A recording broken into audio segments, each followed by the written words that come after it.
Hi friends, welcome to my channel super trader Lakshya. और एक और एक्साइटिंग वीडियो लेकर आज मैं आया हूँ। बात करूँगा मार्केट के अपडेट के बारे में कि एग्जैक्टली किस तरीके से आज हमने प्ले आउट किया, क्या उम्मीदें थी और किस तरीके से मार्केट ने मूव्स दिखाए। तो ओवरऑल जो उम्मीद थी कि मार्केट गिरेगा और बहुत वीकनेस है, लिक्विडिटी बहुत ड्राई हो चुकी है बिकॉज ऑफ आईपीओ, जो मैंने पिछले कुछ दिनों में मेंशन भी किया है अपने टेलीग्राम चैनल पर भी। मैंने आज से 2 दिन पहले जब कोलैप्स की बात की थी, तो उसके बाद आप देख सकते हैं मार्केट का क्या हाल हुआ है। और वहाँ के बाद मार्केट ने ऑलमोस्ट 350 पॉइंट से ज़्यादा, आई थिंक 400 पॉइंट का फॉल दिया। कल लास्ट में रिकवरी आ गई थी, लेकिन फिर भी मार्केट में जो वीकनेस है ये अभी और कंटिन्यू रह सकती है। लेकिन आप सही टाइम पे अगर आप ये मूव पकड़ते तो आज ऑप्शंस ने बहुत पैसे दिए, ऑलमोस्ट 7-8 टाइम्स दिए हैं एवरेज। निफ्टी बैंक निफ्टी के जो पुट्स थे, एवरेज बोल रहा हूँ, कुछ ने ज़्यादा भी दिए, 13 टाइम्स तक पैसे दिए। 13 टाइम्स मतलब 100 रुपये का 1300 रुपये हो गया। इस तरीके से मूव दिए हैं। तो ये हम नहीं कह सकते कि हम पूरे मूव कैप्चर कर सकते हैं, लेकिन मैं एक पॉसिबिलिटी की बात कर रहा हूँ कि अगर आप डायरेक्शन सही साइड हैं और आप होल्ड कर रहे हैं। पहली चीज़ है पोजीशन साइजिंग। बहुत सारे लोग इतना ज़्यादा कैपिटल लगा के ट्रेड करते हैं कि उनकी खुद ही सांसें फूलने लगती हैं। तो ऐसा ट्रेड मत करिए, थोड़ा कम कैपिटल रखिए और थोड़े बड़े मूव्स के लिए, क्योंकि लोगों को पछतावा इस चीज़ का होता है कि यार इतना बड़ा मूव था, मैंने कैप्चर नहीं किया। उसका रीज़न कैपिटल ही होता है मेनली, कितना ज़्यादा कैपिटल उनके पास रहता है जिससे वो ट्रेड करते हैं। तो सबसे पहले बात कर लेते हैं मार्केट के बारे में। तो मार्केट आज ओवरऑल बहुत नेगेटिव था। 326 पॉइंट डाउन क्लोज हुआ है निफ्टी 10,800 पे, और बैंक निफ्टी 20,450 पे। तो जो हमने उम्मीद की थी कि 10,600 तक धीरे धीरे जाएगा, तो कल यूएस मार्केट ने जो क्रैकडाउन किया, ब्रेकडाउन किया, उसके बाद बहुत बड़ा गैप डाउन हुआ। उस गैप डाउन के बाद हम लगातार पूरे दिन एक रिकवरी नहीं आई। और ये सिंपल रीज़न मैंने आपको बोला था कि जो सपोर्ट करने वाले फैक्टर्स हैं वो बिल्कुल अपोजिट चले गए हैं। डॉलर बढ़ रहा है जिसके कारण फॉरेन फंड्स पैसे निकाल रहे हैं। दूसरी चीज़ है यूएस इलेक्शन के अलग ही चल रहे हैं लफड़े, क्योंकि ट्रंप बोलता है मैं तो सुप्रीम कोर्ट में केस करूंगा, अगर हार जाऊंगा, जीतूंगा तो ठीक है। तो बहुत सारी अनसर्टेनिटीज़ हैं जो हो सकता है मार्केट को फंसा के रखे। स्टिमुलस का कोई चांस नहीं है, फेड कुछ कर नहीं पाएगी क्योंकि ऑलरेडी उसने जितना ज़्यादा हो सकता था कर दिया है। अब उसे रिजल्ट्स देखने हैं और उसे इन लोगों को, पॉलिटिशियंस को क्या एक्शन लेते हैं वो देखना है। तो ये सब बहुत बड़े इश्यूज हैं। हम देख लेते हैं यहाँ पे गेनर लूजर। तो आप यहाँ पे देख सकते हैं, अगर गेनर्स की बात करूँ तो देखिए इंफ्राटेल, हिंदुस्तान यूनिलीवर और जो ब्रिटानिया, HDFC लाइफ थी, ये बहुत बड़े स्टॉक नहीं, सिर्फ 2 स्टॉक थे जो ग्रीन में थे, 2 या 3। ओवरऑल अगर आप लूजर साइड देखेंगे तो आपको IndusInd bank, Bajaj finance, Tata motor, ये सभी स्ट्रॉन्ग स्टॉक है। महिंद्रा एंड महिंद्रा 6% गिरा है। इतना ज़्यादा ये स्टॉक नहीं टूटते। बजाज फाइनेंस 6%, 6.5% टूट रहा है। तो ये सब स्टॉक गिरे हैं। और सबसे बड़ी चीज़ है IT स्टॉक्स में बहुत बड़ा सेल ऑफ आया। TCS, इन्फोसिस गिरा है 5.5, इन्फोसिस भी 4% से ऊपर गिरा था। तो काफ़ी वीकनेस है उन स्टॉक्स में जो अभी तक नहीं गिर रहे थे। तो ये दिखाता है कि लोग अब उनका पेशेंस जा चुका है। मैंने ये बात मेंशन की थी कई बार। कई लोग बोलते थे क्रैश नहीं है, क्रैश नहीं है। आई थिंक अब उनको समझ में आ गया होगा ये क्रैश है। और आई होप जो मैं बोलता हूँ, कई लोग बोलते हैं, मेरे को कमेंट में देखा मैंने कि कई लोग बोलते हैं कि जो तुम बोलते हो उसका अपोजिट करता हूँ। आई विश आपने पिछले 3 दिन में वही अपोजिट किया हो और आपको अभी पाठ पढ़ लिया होगा आपने कि क्या होता है अगर मेरे अपोजिट आप काम करोगे। सीधी सी बात है। अगर मैं डिप की बात करता हूँ, हर बाउंस पे हम सेल करके पैसे कमा सकते थे, लेकिन जब पता है कि मार्केट अब गिर सकता है तो आपको शॉर्ट साइड ही रहना है। ज़्यादातर लोग शॉर्ट साइड आ चुके हैं, लेकिन जो नहीं आए हैं उनकी बात कर रहा हूँ, क्योंकि आपको जिस तरफ लहर चल रही है उस तरफ आपको मूव करना पड़ेगा। तो ओवरऑल आप देखिए यहाँ पे काफ़ी वीकनेस है इन स्टॉक्स में, सभी सेक्टर में सेल ऑफ आया है, सभी सेक्टर में। तो ये बहुत इंपॉर्टेंट पॉइंट है इस मार्केट का। अब हम यहाँ पे देख लेते हैं दूसरे फैक्टर्स की, भाई कौन से स्टॉक्स थे जो FNO में बहुत गेनर थे और लूज़र थे। तो अपोलो देख सकते हैं आप, हॉस्पिटल, आई थिंक बहुत सारे लोग आज के और कल के 2-3 दिन के मूवमेंट के बाद हॉस्पिटल जाने जैसी नौबत आ गई होगी शायद, इसलिए बाउंस है, लेकिन जस्ट किडिंग। लेकिन अपोलो हॉस्पिटल में बाउंस था। इंफ्राटेल क्योंकि ये काफ़ी पिट चुका था कल, तो इसमें थोड़ा सा रिलीफ जैसा बाउंस आया है। वेदांता में थोड़ा बाउंस है, लेकिन ओवरऑल कोई बहुत बड़ा स्टॉक नहीं है जिसमें बाउंस दिखेगा। लेकिन लूजर्स देखिए आप, इंडिया बुल्स हाउसिंग फाइनेंस, इसको इस तरीके से पीटा गया है पिछले एक हफ्ते में। ऑलमोस्ट 30-35% फॉल आ चुका है इसमें, ऑलमोस्ट हाई से पिछले 10 दिन में। तो ये बहुत बड़ा फॉल है। इंडसइंड बैंक आप देख सकते हैं बहुत बड़ा फॉल है। तो ये जो दिखा रहा है कि ये मेरे हिसाब से बहुत नेगेटिव रहने वाला है अगले कुछ दिन भी। मैंने बोला है इस महीने के एंड तक आपको चीज़ें और बुरी होती हुई दिखेंगी। 10,500-600 के लेवल्स आ जाएं तो सरप्राइज मत होइएगा, लेकिन वहाँ पे फिर हम देखेंगे कि क्या मार्केट का सिनेरियो बनता है, क्या यूएस मार्केट अभी और गिरते हैं। लेकिन एक हिसाब से पहला जो सपोर्ट बनना चाहिए 500-600 के आसपास बन जाना चाहिए, और फिर वहाँ से ऐसा नहीं कि बाय कर लेना है, वहाँ पे देखना है कि क्या सिचुएशन है और उसके हिसाब से। लेकिन हाँ, लॉन्ग टर्म वाले लोग जो अभी तक नहीं घुस पाए थे, या फिर जो लोग बोल रहे थे यार मैंने बेच दिया, उनके लिए एक स्टार्टिंग पॉइंट होगा 10,500 मेरे हिसाब से। स्टार्टिंग पॉइंट जहाँ पे आप 20-25%, 20-25% पैसा लगा सकते हो। तो ये बहुत इंपॉर्टेंट पॉइंट है। बाकी आप देख सकते हैं इंडिगो, ये सभी स्टॉक वीक हैं। इनमें जो भी बाउंस मिले आप सेल करिए, कोई टेंशन की बात नहीं है। ये सब आपको, इंडिया बुल्स हाउसिंग फाइनेंस बहुत ईजी सेल है, कोई भी बाउंस मिले सेल। इंडसइंड बैंक में भी कोई भी बाउंस मिले sell. Ashok Leyland, Maruti, Tata motors, Mahindra and Mahindra, ये सभी स्टॉक बहुत वीक हैं। बजाज फाइनेंस अभी और यहाँ से 100 पॉइंट गिर सकता है। तो ये सभी स्टॉक हैं जिनमें फॉल आ सकता है। आईटी स्टॉक्स में अभी मैं निगेटिव नहीं होऊंगा, उसका रीज़न डॉलर है जिसके बारे में मैं बात करूंगा। अब ये रहा आपका मार्केट का ओवरऑल समरी जो आज हुआ है। अब सबसे इंपॉर्टेंट बात, अगर आप चैनल पर नए हैं तो चैनल को सब्सक्राइब करिए और लाइक बटन दबाइए अगर वीडियो अच्छा लगे, और शेयर करिएगा अपने दोस्तों के साथ ताकि उनको भी ये नॉलेज मिल पाए जो चीज़ उनको बचा सकती है, उनके पैसे को बचा सकती है। अब हम बात कर लेते हैं यहाँ पे। First of all very important point, ये जो वीडियो है, this video is brought to you by 5paisa.com, तो उन्होंने इस वीडियो को स्पॉन्सर किया है। तो बेसिकली जो 5paisa है बहुत अच्छा ब्रोकर है। करंटली उन लोगों ने एक नया ऑफर चालू किया है उन लोगों के लिए जो 25 ईयर से कम है। तो 25 साल से कम उम्र वाले जो ट्रेडर्स, इन्वेस्टर्स हैं जो मार्केट में स्टार्ट कर रहे हैं, उनके लिए बहुत अच्छा ऑफर है। आपको डीमैट अकाउंट फ्री में खुल रहा है। आपको सिर्फ एक काम करना है, जो कोड है यंग वेस्टर जो लिखा हुआ है नीचे, आप पढ़ सकते हैं, उसको आपको यूज़ करना है। उसको कोड को यूज़ करके आप अकाउंट खोलेंगे तो आपका डीमैट अकाउंट फ्री में खुलेगा। आपको कोई भी ब्रोकरेज नहीं लग रहा है। क्यों? क्योंकि आपको ये ऑफ़र मिल रहा है। कोई भी ब्रोकरेज नहीं है इन्वेस्टमेंट में, ट्रेडिंग में। बिल्कुल सही बात है, आप जो सुन रहे हैं आपको लगेगा ऐसा नहीं है, लेकिन ऐसा ही है। तो इस तरीके से आप इसको, तो यहाँ पे आप देख सकते हैं 5paisa स्कूल, इसको आप एंड्रॉइड में इसका ऐप भी इंस्टॉल कर सकते हो। इसमें हर टॉपिक में 1 मिनट में आप टॉपिक कवर कर सकते हो। जो भी टॉपिक्स आप देख सकते हैं, equity market, technical analysis, mutual funds, derivatives, taxation, commodity, currency, हर टॉपिक के बारे में आप पढ़ सकते हैं और इसके बाद ही आप स्टार्ट करिए तो बेटर रहेगा आपके पास। 5paisa स्कूल याद रखिए, इसका ऐप है, आप इंस्टॉल करके अपनी लर्निंग स्टार्ट कर सकते हैं। इसमें म्यूचुअल फंड भी आप बहुत ईजिली ले सकते हैं। म्यूचुअल फंड भी यहाँ पे आप देख सकते हैं, high growth, wealth builder, stable growth. तो आपके जो टॉप कलेक्शन से ऑटोमेटिकली इन लोगों ने कलेक्ट करके फिल्टर कर रखा है कि कौन सा म्यूचुअल फंड में आप इन्वेस्ट करना चाहते हो, तो वो भी आप इसके थ्रू कर सकते हो। Overall young Wester promo code use करिए अगर आप 25 साल से कम उम्र के हैं और आप डीमैट अकाउंट खुलवाइए। इस वीडियो के डिस्क्रिप्शन में लिंक दिया हुआ है, कमेंट सेक्शन में भी, पिन कमेंट में भी लिंक दिया हुआ है, तो आप उस लिंक को क्लिक करके डीमैट अकाउंट खुलवा सकते हैं। और याद रखिए ये प्रोमो कोड यंग वेस्टर आपको यूज़ करना पड़ेगा ताकि आप ये बेनिफिट ले सकें। आई होप इससे आपको काफ़ी हेल्प मिलेगी अगर आप नए ट्रेडर, नए इन्वेस्टर हो और स्टार्ट आप सही तरीके से कर सकते हो। ब्रोकरेज का कोई टेंशन नहीं क्योंकि ब्रोकरेज फ्री रहेगा। तो आइए चलते हैं अपने टॉपिक के बारे में और अपने वीडियो में बात करते हैं।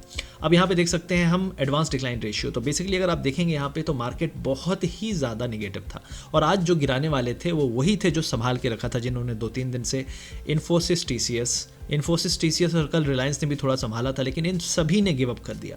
आज सब ने गिव अप कर दिया और जो स्टॉक कल खूब पिटे थे उनमें थोड़ा सा रिलीफ आया है, लेकिन इनका कोई फ़र्क नहीं पड़ता क्योंकि जब इन्फोसिस, टीसीएस, रिलायंस गिर रहे हैं तो आपको कौन संभालेगा।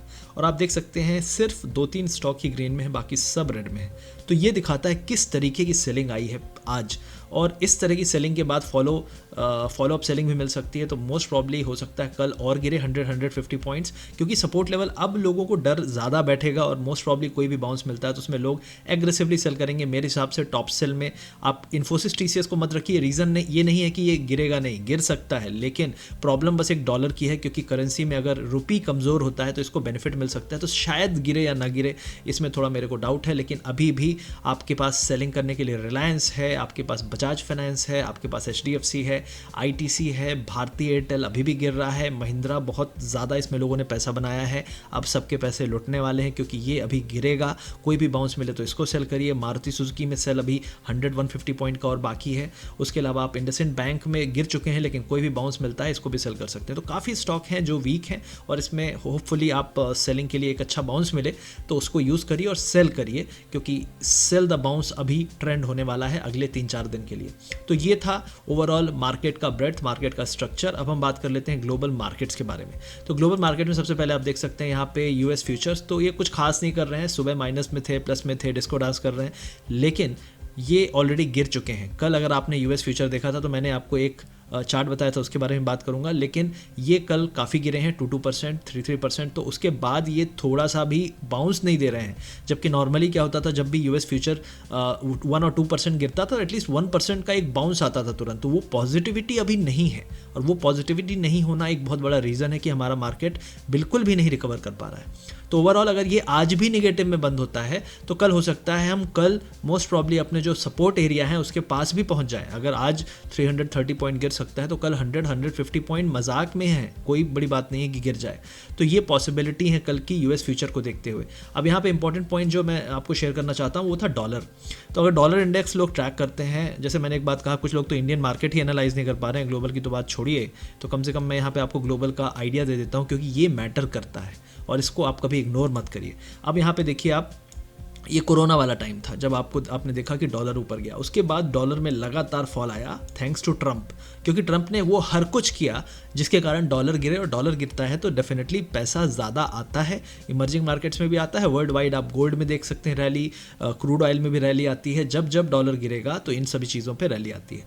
अब ये डॉलर जो है बॉटम बना के उठ रहा है और आप देख सकते हैं यहाँ पे अच्छा खासा पैटर्न है, बहुत बढ़िया।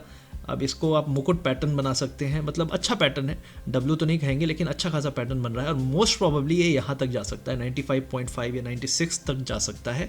और जो ये जिस तरीके से ऊपर जा रहा है ये दिखा रहा है कि चुनाव के पहले, यूएस इलेक्शन के पहले हम 95 से लेके 97 तक भी जा सकते हैं। और अगर ये 97 पे है तो डेफिनेटली इमर्जिंग मार्केट, जो हमारा एशियन इकोनॉमीज़, इमर्जिंग इकोनॉमीज़ हैं, उनसे पैसा बाहर जाएगा। और इंडिया में जो पैसा आया था वो पैसा बहुत तेज़ी से आता भी है, बहुत तेज़ी से जाता भी है, और वही चीज़ हम देख रहे हैं। इंडियन लिक्विडिटी है नहीं, पूरी आईपीओ में लोगों ने झोंक दी है, बाहर वाले पैसा निकाल रहे हैं डॉलर के कारण। तो ये रीजन है मेजर जिसके कारण आपको मार्केट में काफ़ी फॉल दिख रहा है। अब रही बात नैस्डैक के बारे में, तो नैस्डैक के बारे में कल मैंने यहाँ पे आपको बताया था कि ये बाउंस चल रहा था जब हमने बात की थी, उसके बाद ये फॉल आया, ठीक है। हमने ये फॉल पहले ही बोल दिया था कि ये जो बाउंस दिख रहा है आपको, ये ख़त्म यहीं पे होना चाहिए, ऑलमोस्ट ये बाउंस का जो एंड है यहाँ पे होना चाहिए। इसके बाद छोटे मोटे बाउंस दिखेंगे लेकिन सस्टेन नहीं कर पाएंगे। और ये बेल्ट में हम ऊपर वाले रेंज में थे, ऊपर वाले रेंज से अगर हम निकल गए तो बहुत अच्छी बात है, लेकिन मोस्ट प्रॉब्ली हिम्मत अभी मार्केट की नहीं है। तो हो सकता है हम नीचे वाले बेल्ट को टेस्ट करें, नीचे वाले रेंज के लोअर एरिया को टेस्ट करें और फिर एक बार यहाँ पे थोड़ा स्टेबल करें इलेक्शन तक, और फिर मोस्ट प्रॉब्ली रैली आए। और ये है बेस्ट केस सिनेरियो, ऐसा नहीं है कि ये बहुत निगेटिव सिनेरियो, ये बेस्ट केस सिनेरियो है।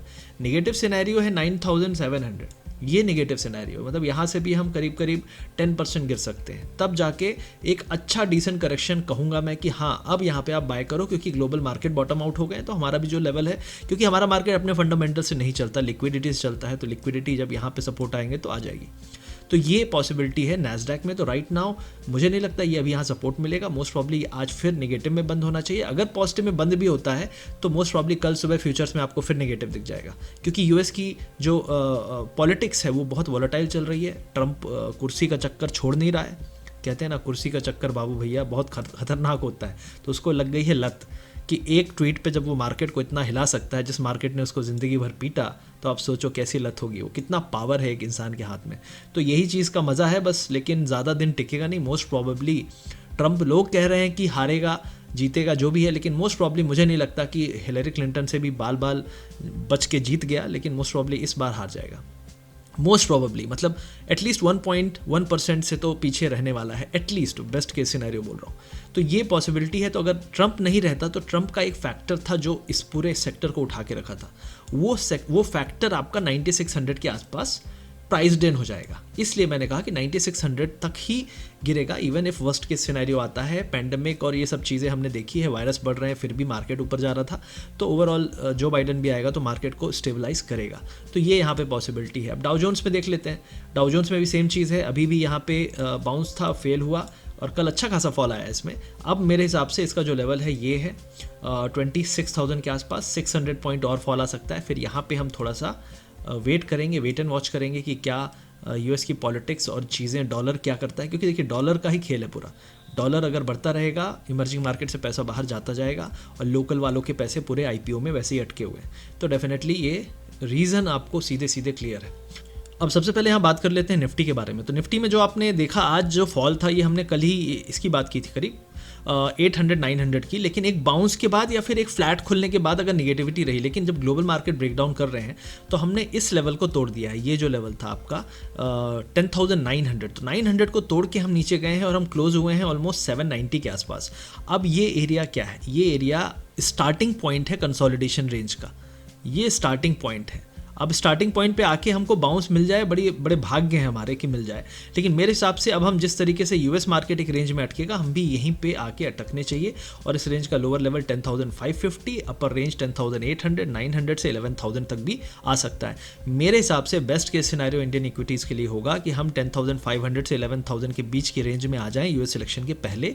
और अगर हम ये होल्ड कर ले गए तो बहुत अच्छी बात है।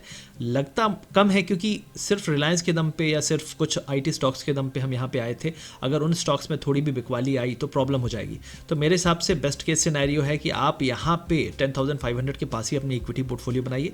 राइट नाउ आज के फॉल के बाद 10,800 पे हम हैं। कोई भी 40-50 पॉइंट का अपसाइड मिले तो आपको वहाँ पे सेल करना है गैप अप में, और अगर गैप डाउन मिले तो आप छोड़ दीजिए, क्योंकि गैप डाउन के बाद कुछ बचता नहीं है। जैसे आज भी अगर आप सेल करते तो आपको पूरे दिन परेशान करने के बाद लास्ट में पैसा दिया होगा। जिसने कल पुट लेके जो घर गया होगा, most probably he is a gambler. Simple सी चीज़ है, उसके पास लॉजिक नहीं था, क्योंकि कल टेक्निकली मार्केट ऊपर जाने का दिखा रहा था।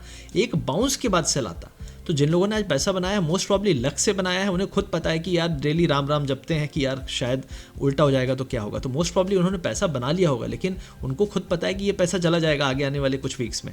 तो यहाँ पे हमको एक प्रेडिक्टेबल मॉडल में ट्रेड करना है, जो कि ऐसा है कि जब इस टाइप का सिनेरियो आए तो हमें पछताना नहीं है, हमें चेज नहीं करना है। अब आज जब पूरे दिन मार्केट नहीं गिरा तो हमने अपने जो भी स्टूडेंट्स थे उनको ये लास्ट में जो लास्ट का फॉल था, ऑलमोस्ट जब ये 10,870-80 के पास था, वहाँ पे हमने बोला कि यहाँ पे हम 2-3 लॉट ले जा सकते हैं, कि यहाँ पे पुट ले सकते हैं जो कि कल के लिए पैसा देगा। तो वहाँ से आज ही पैसा दे दिया हमने, आज ही बुक करवा दिया। क्यों? क्योंकि कल का क्या भरोसा, ठीक है। ऐसा नहीं है कि कल कुछ हो नहीं सकता, हो सकता है, मेरे को लग रहा है अभी और गिरेगा, लेकिन जब आज ही प्रॉफिट हो रहा है तो क्यों वेट करना, वो भी 25% प्रॉफिट एक दिन में। तो ये होता है तरीका ट्रेड करने का। तो इस तरीके से आप ट्रेड करिए। अगर आप अभी भी गैम्बलिंग किया, ले लेते हैं देखते हैं कल क्या होगा, ले लेते हैं देखते हैं कल क्या होगा, कितना कब तक पैसा आप जीरो करते रहोगे, कितना पैसा आपके पास होगा, एक दिन आप बैंकरप्ट हो जाओगे। तो ये सब मत करिए, आप प्रेडिक्टेबल वे में करिए। प्रेडिक्टेबल वे आज बाउंस आने का था, और बाउंस के बाद हम अगर बेचते तो अच्छा था। जिन्होंने कैरी फॉरवर्ड किया बहुत अच्छी बात है, आपने पैसा बनाया, लेकिन अभी समझिए कि हर दिन लॉटरी नहीं लगती। अब हम यहाँ बात कर लेते हैं बैंक निफ्टी की। तो बैंक निफ्टी आप देख सकते हैं, ये जो सपोर्ट था बार बार जिसको टेस्ट कर रहा था 21,000, फाइनली इसने तोड़ दिया है। बहुत यहाँ पे इसने कोशिश की कि नहीं तोड़े, लेकिन जब यूएस मार्केट गिर रहा था इसने तोड़ दिया है। अब क्या पॉसिबिलिटी है? अब मोस्ट प्रॉब्ली 20,000 और 20,500 के आसपास एरिया में। तो मेरे हिसाब से बैंक निफ्टी में वीकनेस नहीं थी, लेकिन लास्ट में आ गई है। बैंक निफ्टी आप देख सकते हैं 3.4%। एक टाइम पे निफ्टी ज़्यादा गिरा हुआ था, बैंक निफ्टी कम गिरा हुआ था, लेकिन बैंक निफ्टी में भी लोगों ने गिव अप कर दिया है।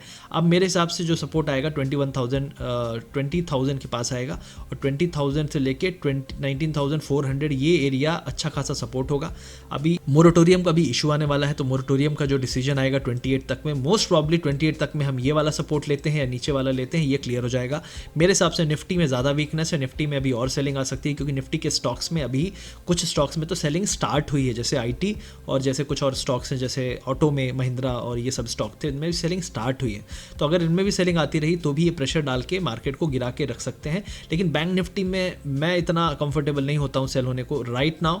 यहाँ पे सेल करने में कोई दिक्कत नहीं थी। यहाँ पे हम जब सेल करते थे लोग बोलते थे यार कितना निगेटिव हो, लेकिन यहाँ से निगेटिव इसलिए थे क्योंकि ये पूरी बड़ा मूव आने वाला था। लेकिन अब यहाँ पे इतने से मूव के लिए आपको रिस्क इतना लेना बनता है नहीं बनता है, मुझे नहीं पता 50,000 से ट्रेडिंग करने वालों का, लेकिन जब 10, 15, 20 लाख वाले ट्रेडिंग करते हैं तो इस मूव के लिए ट्रेड नहीं करते। मोस्ट प्रॉब्ली यहाँ से अगर कोई पॉजिटिविटी या रिवर्सल के चांसेस बनेंगे तो रिवर्सल बड़ा हो सकता है, एटलीस्ट इस पूरे फॉल का 30% का रिवर्सल हो सकता है, तो उस रिवर्सल के लिए प्ले करेंगे क्योंकि वो एक बड़ा मूव होगा। तो ये पॉसिबिलिटीज़ है, इस तरीके से आप चांसेस ले सकते हैं।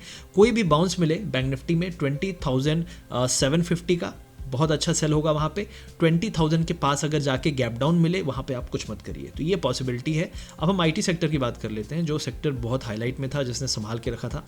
अब आईटी सेक्टर का जो सपोर्ट है यहाँ पे है, अभी हम यहाँ पे हैं, तो कोई भी बाउंस मिलता है छोटा मोटा सेल करिए। अभी यहाँ से करीब करीब आपको 3 से 4% का आपको डिप और मिल सकता है, मतलब ये आईटी स्टॉक्स 3 से 4% और गिर सकते हैं, और यहाँ पे आके ही इनको स्ट्रॉन्ग सपोर्ट मिलेगा। फिर उसके बाद हम देखेंगे क्या करना है। लोअर एरिया में तो पक्का यहाँ पे बाइंग आएगी 17,800 पे, लेकिन यहाँ से एक बार हो सकता है ऊपर से भी बाउंस करे, तो यहाँ पे हम एग्जिट करेंगे। और यहाँ पे कोई भी बाउंस मिलता है 19,233, इस पर हम शॉर्ट करेंगे। और कोई भी छोटा मोटा बाउंस आपको मिलता है, सपोज आपको 100 पॉइंट का अप मिलता है इस इंडेक्स में, तो मोस्ट प्रॉब्ली इंडेक्स में सेलिंग है, इंडेक्स में नेगेटिविटी है, तो छोटे मोटे स्टॉक्स इसके इन्फोसिस, टीसीएस, टेक महिंद्रा, माइंडट्री सभी गिरेंगे, तो आप इसको सेल कर सकते हो। तो आईटी स्टॉक एक अच्छा सेटअप बन रहा है। ऑटोमोटिव में भी आपको मैंने कुछ नाम बताए जो अच्छे खासे सेटअप दे रहे हैं सेलिंग के लिए।